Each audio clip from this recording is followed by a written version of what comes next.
দেখো বোন, সূরা আহজাব আয়াত নম্বর 33 এ আল্লাহ তাআলা বলেছেন, ওয়াকালনা ফি বুয়ুতিকুন্না ওয়ালা তাবাররাজনা তাবাররুজাল জাহিলিয়াতিল উলা। হে নারীরা, তোমরা নিজ নিজ ঘরে অবস্থান করো আর জাহেলি যুগের মতো সাজুগুজু করে নিজেদেরকে প্রদর্শন করবে না। আর ওই দিন তুমি সাজুগুজু করে বসে থাকবে, সকালে তোমাকে দেখবে আর পিঠ তুলবে। কেন, সাজুগুজু করাটা কি খারাপ? না রে বোন, সাজুগুজু করে পরপুরুষকে দেখানোটা হারাম। যে নারী পরপুরুষকে দেখানোর জন্য সাজুগুজু করে সে তো জান্নাতে যাওয়া দূরের কথা, জান্নাতের সুগন্ধিও পাবে না। পরপুরুষ কোথায়? ওরা তো আমাদের রিলেটিভদেরকে বেপর্দা হয়ে সাজুগুজু করে দেখানোটা হারাম। পর্দা একটা ফ্যাশন নয়, একটা ইবাদত। আমরা মনে করি দিনিয়াত আর মৌতা বাড়িতে বোরকা পরে যেতে হয়, আর বাকি সব জায়গায় so beautiful, so elegant, just looking like a wow.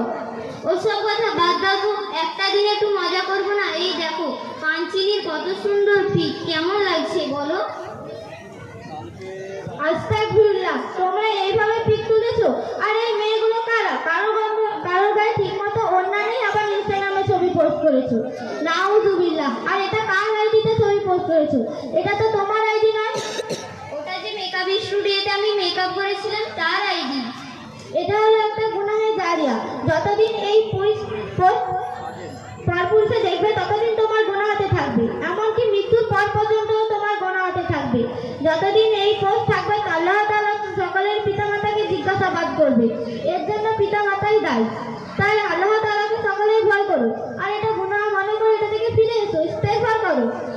তাহলে এখন কি করলে এই গুনাহ থেকে বাঁচা যাবে? স্টুডিওতে গিয়ে পোস্টটা ডিলিট করে ইস্তেগফার করলে গুনাহ মাফ হওয়া সম্ভব। ঠিক আছে, ইনশাআল্লাহ তাই করব। দেখো বোন, নারীর ভূষণ সম্পর্কে কিছু কথা মনে রাখবে। নারীর ভূমিকা শুধু সন্তান জন্ম দেওয়া না, সন্তান নারীর অবচ্ছেদের একটা অংশ। নারীর মন, মস্তিষ্ক সবকিছুই গড়ে ওঠে মাতৃত্বের ভূমিকা কেন্দ্র করে। এগুলো অস্বীকার করছে বাস্তবতা। কিন্তু সমাজ নারীকে সাজসজ্জা করে সোশ্যাল মিডিয়াতে ছবি পোস্ট করা, বেপর্দা হয়ে বিয়ে বাড়ি, সিনেমায় যাওয়া, কিন্তু বাড়িতে ঘুরতে যাওয়া তো সীমাবদ্ধ করে রেখেছে। কিন্তু পরিবারের সেই নারী হলো সম্মানিত স্ত্রী, শ্রদ্ধা, ভালোবাসার মা, সংসার নামে জাহাজের দায়িত্বশীল কর্ত্রী।